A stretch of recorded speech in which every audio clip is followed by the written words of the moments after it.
Welcome back to my channel Anil के study. Biology का एक इम्पोर्टेंट टॉपिक है प्रोटीन। इस बारे में वो सारी जानकारी मैंने इंक्लूड की है जो आप लोगों के लिए ज़रूरी है। तो चलिए चालू करते हैं हम प्रोटीन के बारे में। सबसे पहला है कि प्रोटीन नाइट्रोजन युक्त पदार्थ होता है, यानी प्रोटीन में क्या पाया जाता है? नाइट्रोजन पाया जाता है। अगला है प्रोटीन शब्द का सर्वप्रथम प्रयोग जे बर्जीलियस ने 1938 में किया था। यानी कि जो प्रोटीन शब्द है इसका सर्वप्रथम प्रयोग किसने किया था? जे बर्जीलियस ने किया था। और कब किया था? 1938 यानी 1938 में किया था। अगला है प्रोटीन 20 प्रकार के अमीनो अम्ल से मिलकर बने होते हैं। कितने प्रकार के? 20 प्रकार के, वो भी किससे? अमीनो अम्ल से मिलकर बने होते हैं।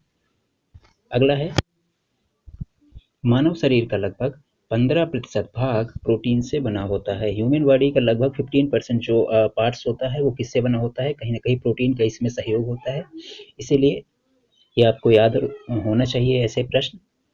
अगला प्रश्न है, यह एक जटिल कार्बनिक यौगिक है। मोस्ट इंपॉर्टेंट है, जटिल कार्बनिक यौगिक है। यहीं से प्रश्न आपसे बन सकता है, पूछ सकता है प्रोटीन से संबंधित कि प्रोटीन है सरल कार्बनिक यौगिक, जटिल कार्बनिक यौगिक, जटिल अकार्बनिक यौगिक या सरल अकार्बनिक यौगिक। तो ये क्या है? जटिल है और कैसा है? कार्बनिक यौगिक है। अतः भोजन में इसकी कमी से शारीरिक और मानसिक वृद्धि भी रुक जाती है।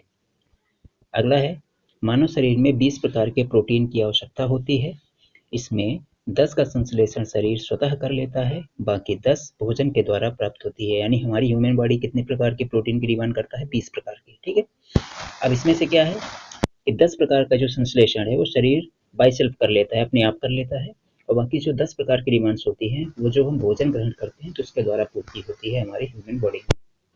अगला है सोयाबीन और मूंगफली में प्रचुर मात्रा में प्रोटीन पाया जाता है। आप लोगों को पता ही होगा कि सोयाबीन और मूंगफली में काफ़ी मात्रा में प्रोटीन पाया जाता है।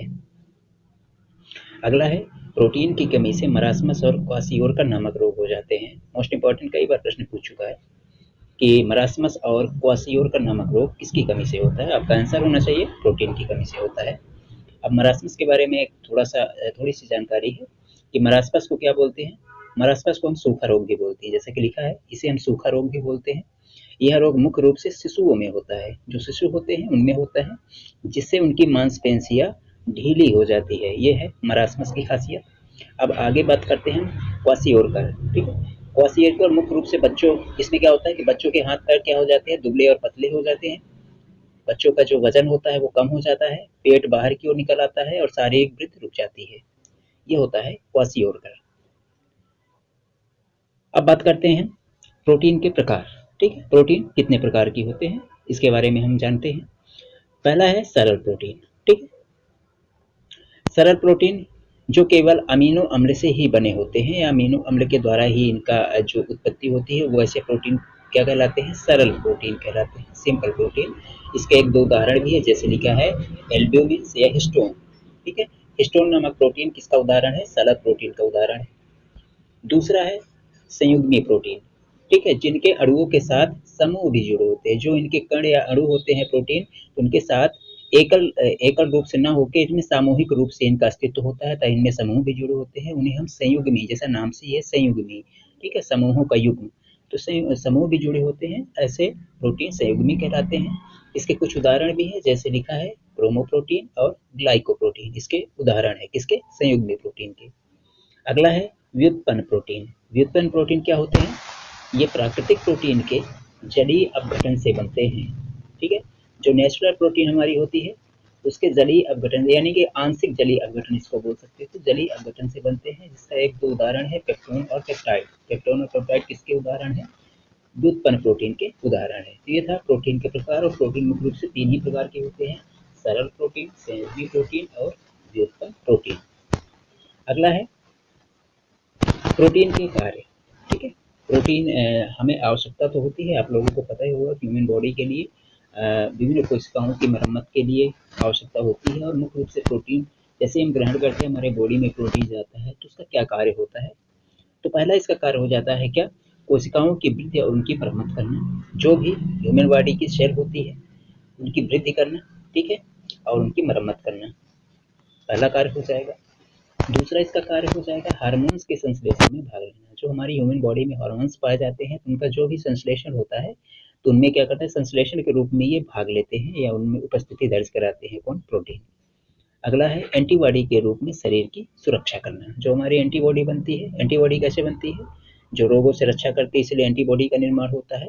तो एंटीबॉडी के रूप में शरीर की सुरक्षा करना, ठीक है। कभी भी ऐसी ज़रूरत या आवश्यकता महसूस होती है कि शरीर में एंटीबॉडी की कमी हो रही है, उस हिसाब से देखा जाए तो एंटीबॉडी के रूप में प्रोटीन चेंज होके हमारे शरीर की सुरक्षा प्रदान करता है, हमारे शरीर को सुरक्षित करता है। अगला है हीमोग्लोबिन के रूप में, यह शरीर में गैसीय संवहन का कार्य करता है। हीमोग्लोबिन के रूप में क्या करता है? जो हमारे ह्यूमन बॉडी के आंतरिक गैसीय संवहन होता है, गैसों का आवागमन एंड ट्रांसपोर्टेशन होता है, उसका कार्य करता है। और किसके साथ मिलकर? हीमोग्लोबिन, यानी कि ब्लड के साथ मिलकर यह गैसीय संवहन का कार्य भी करता है। और अगला है आवश्यकता पड़ने पर शरीर को ऊर्जा प्रदान करता है।